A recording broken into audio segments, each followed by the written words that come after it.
Hello दोस्तों, नमस्कार। स्वागत है आपका आपके अपने YouTube channel rank booster classes पर। दोस्तों, आज हम कुछ महत्वपूर्ण टॉपिक डिस्कस करेंगे इकोनॉमिक्स के। ठीक है, शुरुआत करते हैं इकोनॉमिक्स की। देखिए दोस्तों, सबसे पहले पढ़ेंगे हम अर्थशास्त्र क्या है। अर्थशास्त्र क्या है, उसके बाद सूक्ष्म अर्थशास्त्र, समष्टि अर्थशास्त्र यानी कि माइक्रो अर्थशास्त्र, माइक्रो इकोनॉमिक्स और मैक्रो इकोनॉमिक्स। ठीक, आगे देखते हैं। इसके बाद पढ़ेंगे हम अर्थव्यवस्था क्या है, पूंजीवादी अर्थव्यवस्था, समाजवादी अर्थव्यवस्था, मिश्रित अर्थव्यवस्था, खुली अर्थव्यवस्था, बंद अर्थव्यवस्था। ठीक है दोस्तों, तो चलिए देखते हैं। सबसे पहले देख लेते हैं अर्थशास्त्र क्या होता है। अर्थशास्त्र में मानव की आर्थिक गतिविधियों का अध्ययन किया जाता है। यानी कि अर्थशास्त्र में मानव की आर्थिक गतिविधियों यानी कि मनी से रिलेटेड यानी कि पैसे से रिलेटेड गतिविधियों का अध्ययन किया जाता है। ठीक है, सभी गतिविधियाँ होती हैं जिनमें आर्थिक लाभ या हानि का तत्व विद्यमान होता है। अर्थशास्त्र से मतलब केवल लाभ से नहीं होता, अर्थशास्त्र का मतलब लाभ से नहीं होता केवल। ठीक है, उसमें हानि का तत्व भी विद्यमान होता है। ठीक है, कहने का मतलब ये है अर्थशास्त्र में लाभ और हानि का अध्ययन किया जाता है। ठीक है, अब देख लेते हैं अर्थव्यवस्था क्या है। अर्थव्यवस्था, अगर हम किसी देश की समस्त आर्थिक क्रियाओं का अध्ययन करें तो उसे अर्थव्यवस्था कहते हैं। ठीक है, अर्थव्यवस्था एक अधूरा शब्द है जब तक कि इसे किसी देश के साथ न जोड़ा जाए।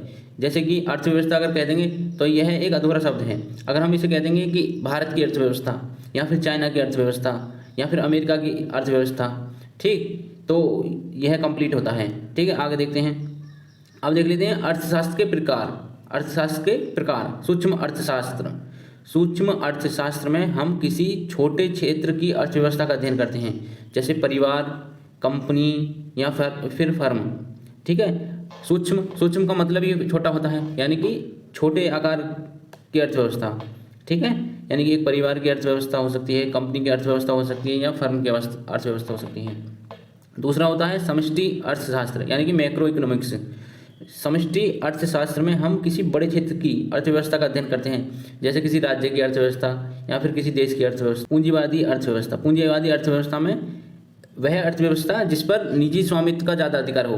ठीक, उत्पादन के साधनों पर निजी स्वामित्व का अधिकार हो और सरकार का हस्तक्षेप बहुत कम हो, तो उसे पूंजीवादी अर्थव्यवस्था कहते हैं। जैसे ब्रिटेन, जैसे फ्रांस, जैसे अमेरिका।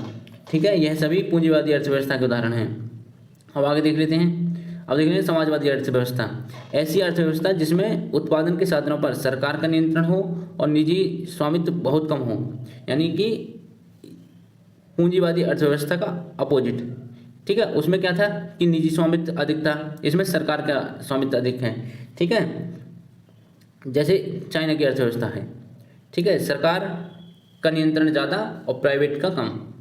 आगे देख लेते हैं मिश्रित अर्थव्यवस्था। ऐसी अर्थव्यवस्था जिसमें उत्पादन के साधनों पर सरकार व निजी स्वामित्व दोनों का नियंत्रण हो, जैसे भारत की अर्थव्यवस्था।